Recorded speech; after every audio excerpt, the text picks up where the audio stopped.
Hello everyone and welcome back to the channel. In this simple video, I'm gonna show you how to unprotect seeds in Google Spreadsheet.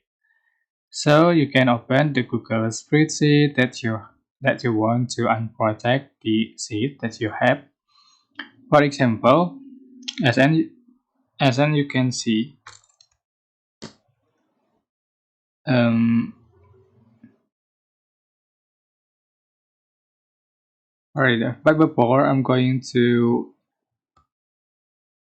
protect the seeds, just click on the seed that you want to protect, and then select protect seeds. Enter the description, but this is optional. Just click set permission, and I'm going to this it. You can select show warning when editing this range, or select restrike who can edit this range.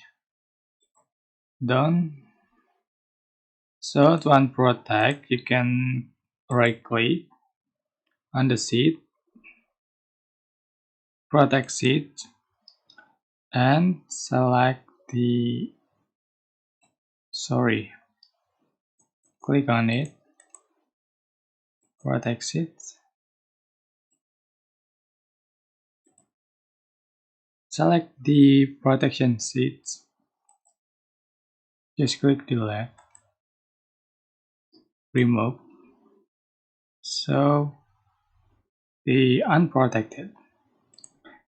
I hope this tutorial was helpful for you. Don't forget to like, comment, share, and also subscribe. Thank you so much for watching.